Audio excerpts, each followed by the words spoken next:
Mesdames et messieurs, bonjour, ravi de vous retrouver pour cette nouvelle édition de votre programme quotidien Midi au Caire en ce dimanche le 7 juillet 2024. Sans plus tarder, commençons notre tournée dans l'actualité locale avec cette nouvelle concernant le président Abdel Fattah el-Sisi qui a reçu un appel téléphonique du président syrien Bachar el-Assad au cours duquel les deux présidents ont échangé leurs félicitations à l'occasion de la nouvelle année de l'Hégire, souhaitant Dieu le Tout-Puissant de préserver les nations arabes et islamiques avec bonté et bénédiction. L'appel téléphonique a également porté sur les derniers développements de la situation régionale.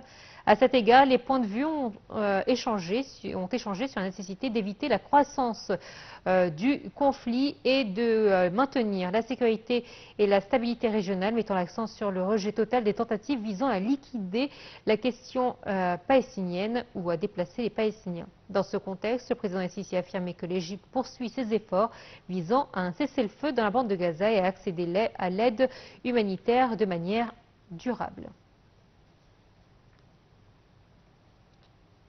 Toujours dans le même contexte de la nouvelle année de l'Hégire, le président Abdel Fattah el-Sisi a échangé des messages de vœux avec les chefs, les rois et les princes des pays arabes et islamiques à l'occasion du nouvel an de l'Hégire pour l'année 1446. Dans les messages de vœux, le président el-Sisi a souhaité le meilleur pour les dirigeants arabes et islamiques, exprimant l'espoir de parvenir à plus de paix et de prospérité dans le monde islamique au cours de la nouvelle année de l'Hégire qui commence ce dimanche. Le président el-Sisi a également envoyé des messages de vœux aux Égyptiens à l'étranger qui ont été transmis via les consulats et les ambassades égyptiennes. Par ailleurs, le président a reçu samedi des messages de vœux de la part de hauts responsables de l'État qui lui ont souhaité de réaliser davantage de développement et de prospérité en Égypte. Le Premier ministre, Dr Moustapha Madbouli, a effectué une visite d'inspection de plusieurs projets en cours de réalisation dans la région du Caire historique. Dr Madbouli a commencé sa tournée par le projet des Jardins des Collines d'Al Fostat. Voici un commentaire. Le Premier ministre Moustapha Madbouli a commencé une visite d'inspection de plusieurs projets en cours de réalisation dans la région du Caire historique, en commençant par le projet des Jardins des Collines d'Al Fostat, afin de suivre l'état d'avancement actuel des différentes composantes du projet. Le Premier ministre a commencé la visite en soulignant l'importance de cette première inspection de plusieurs projets du Caire historique après l'annonce du gouvernement, dans le but de suivre leur état d'avancement actuel et de promouvoir leur progression, étant donné leur importance. Il a mentionné la grande importance que l'État accorde au projet de développement du parc des collines d'El Fostat, qui comprend le développement de vastes espaces verts et la création de jardins publics, ainsi que de nombreuses attractions touristiques, en ligne avec l'objectif du gouvernement d'augmenter le nombre de touristes en Égypte. De son côté, le ministre du Logement, des Services publics et des communautés urbaines, Ibrahim Saber, a souligné que le projet du parc des collines d'El Fostat est l'un des grands projets réalisés par le ministère. Situé au cœur du Caire historique, il est mis en œuvre par l'autorité centrale de reconstruction à travers l'autorité de reconstruction du Grand Caire, avec un financement du Fonds de développement urbain. Le ministre du Logement a expliqué que le parc des collines d'El Fostat est l'un des plus grands parcs du Moyen-Orient, couvrant environ 500 km², situé dans un emplacement central au cœur du cœur historique, précédemment utilisé comme décharge. Il a ajouté que la réalisation du parc s'inscrit dans le cadre des efforts de l'État pour développer le Caire historique, fournir des espaces de loisirs pour les citoyens et augmenter la part des espaces verts et des espaces publics par habitant.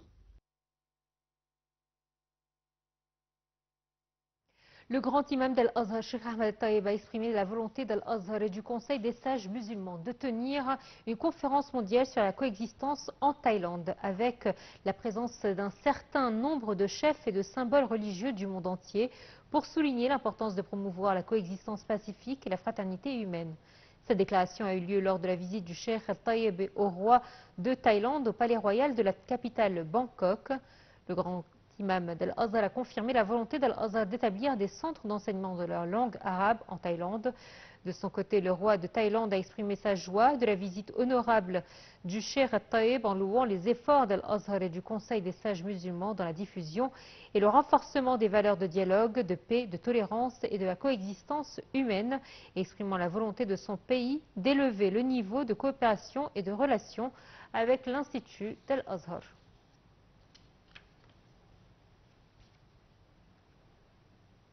Le Caire a accueilli samedi une conférence regroupant les forces politiques civiles soudanaises afin de trouver une solution à la crise qui frappe ce pays depuis plus d'un an. À l'inauguration de la conférence, le ministre des Affaires étrangères et de l'immigration et de les affaires des expatriés égyptiens, Badr Abdelghati, a confirmé qu'il faut avoir une vision soudanaise intégrale pour sortir de la crise qui frappe le Soudan. La conférence tenue dans la nouvelle capitale administrative égyptienne, à l'est du Caire, visait à initier un dialogue national soudanais pour mettre fin à cette guerre qui oppose depuis avril 2023 l'armée soudanaise aux paramilitaires des forces de soutien rapide, le FSR.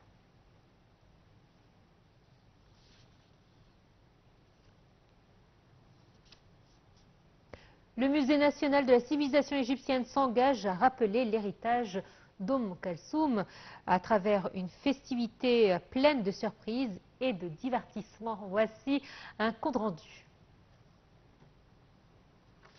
Le Musée national de la civilisation égyptienne s'engage à rappeler l'héritage Kalsoum à travers une festivité pleine de surprises et de divertissements.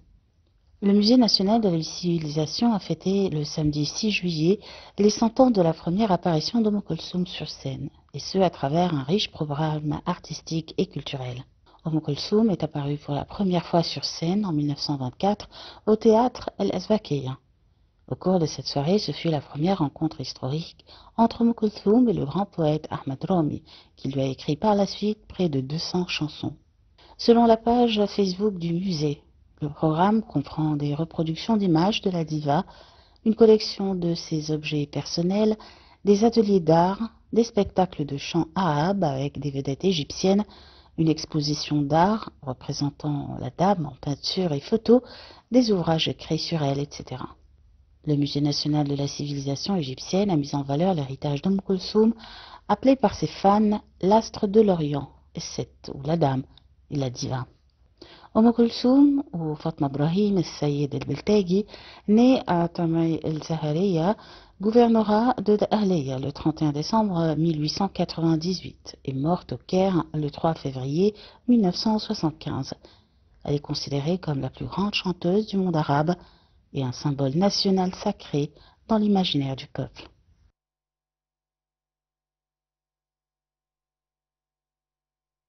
Alors on va revenir sur cette visite d'inspection du Premier ministre Dr Mostafa Madbouli à la région d'Al Fostat et nous avons pour cela par téléphone Madame Dalia Fathi, guide touristique. Bonjour.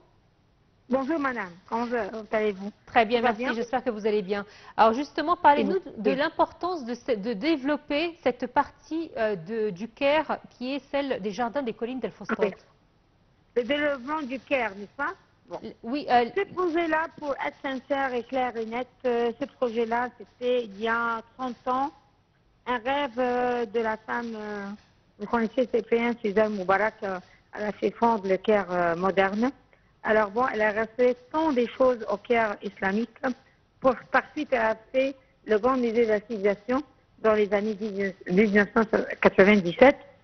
Et ce projet-là a donné des projets pour que le Caire soit avec une histoire du développement de Mohamed Ali Pacha, les Khedives, les Turcs et les guerres finançant par la guerre de Sadat. Alors, cette partie de l'histoire, c'est très important. C'est pour ça le point de vue qu'on le voit dans le musée de la civilisation Kalami a fait voir que c'était certain et c'est sûr qu'on va faire un projet de développement, de faire restauration tous les quartiers qui ont une valeur des monuments qui datent de la 19e siècle. Vous êtes avec moi ou non? Oui, je vous entends. Oui, je vous écoute. Ils ont fait restauration de l'aqueduc vers la citadelle. Et ça, c'est un projet finissant sur le quartier Côte. savez très bien. Et faire la citadelle, il y avait des mosquées de l'autre côté. Il y a un grand cimetière qui date de la 13e siècle, de Saladin, de la guerre des croisades, jusqu'à la 18e siècle. Vous savez très bien. Alors, de faire un musée ouvert pour les touristes qui passent de l'aqueduc vers la citadelle, descendant par le quartier copte vers le quartier musulman, vers aussi les souks typiques. Tout ça, ça sera à pied ou bien avec des navettes électriques dans le projet qu'ils ont rêvé à faire dans l'année 1997. Moi, je vois que ce projet-là, c'est important. Les touristes demandent toujours, en passant dans le Caire islamique, c'est quoi là, c'est quoi là-bas. Alors, ils doivent compléter l'histoire moderne. Alors, le développement qu'on a fait jusqu'à l'année 2024, on doit l'enchaîner aujourd'hui parce que les hommes d'affaires qui travaillent sur le projet maintenant ont beaucoup d'argent pour financer ce travail. Alors, le musée de la civilisation a donné une très bonne idée. C'est pour ça l'entourage même du musée de la civilisation, il y a des projets aussi de luxe, entre des maisons, entre des quartiers artisanaux, des souks al-Fustak, qui vont, par exemple, la mosquée de Amr Mlaj. Tout ça, ce sera un projet très important. Passons vers le musée du Caire et la place de Tahrir, la place de la Liberté, qu'on sait très bien. Il y a des places aussi des Turcs, des Khedives qui ont fait les anciens opéras, etc., comme le Khedive Ibrahim Pacha. Alors, on va commencer l'histoire moderne vers le musée du Caire et la place Volu vers le centre-ville et l'architecture des maisons qui étaient tout à fait grecques, c'est pas égyptien. Tout ça, ça sera un musée ouvert. Et on a entendu parler que même les maisons très anciennes comme ça, ils vont transformer comme des hôtels pensions pour les touristes. Il n'y a pas une location des maisons aujourd'hui valable pour les Égyptiens. Tout le monde, ils ont par exemple passé 59 ans dans la maison, il n'y a pas l'héritage de la maison. Alors bon, ça sera une autre fois pour l'État pour le transformer comme l'administration au place de Tahrir qui devient un grand hôtel, 1000 chambres pour les touristes, pour donner une très bonne idée pour cette histoire. Alors un projet pareil, on doit encourager tout le monde de venir. Et comment encourager le premier ministre et les conférences entre nous dans le tourisme, entre le ministère du tourisme et entre le ministère de l'archéologie ou bien l'histoire égyptienne, toujours en accord de faire restauration sur les murs pour qu'ils trouvent cette date-là dans la restauration de 2030. Jusqu'à 2030, il y a ce projet-là qui va être fini. Alors, moi, à mon avis, les touristes me demandent l'histoire de Pharaon, ça va. Mais moi, j'aime mon histoire actuelle. Alors, je dois leur montrer la continuation vers le Caire. Ça ne va pas que les touristes viennent du croisière, on dit, on a fait Karnak, c'est le plus grand temple, et c'est tout. Mais comme nous sommes dans le 13e siècle, comment 14e, 15e, jusqu'à le 19e. Alors, ça, c'est une partie de l'histoire perdue vers aussi une autre civilisation, qu'on dit très bien Alexandrie. Alexandrie, c'est une vie moderne de l'histoire. Les Grecs et les Romains, ils ont habité. Alors, malheureusement, l'histoire égyptienne et tout ça. Ce sera pour une autre émission, malheureusement. Madame Dalia Fathi, je dois interrompre l'émission puisque le temps est achevé. Merci à vous de votre participation. Merci, vous êtes avec nous aujourd'hui. J'ai les touristes avec moi. Merci à vous, c'est toujours un plaisir. Noah, écoute, j'ai les touristes avec moi dans le cas, il entend tout ça. Merci. Le point de vue, monsieur. Merci, Madame Dalia, c'est toujours un plaisir de vous avoir dans notre émission. Merci à vous. Voilà, c'est ainsi donc que prend fin cette édition. Merci de votre fidélité. Excellente suite de programme sur NetTV International. Au revoir.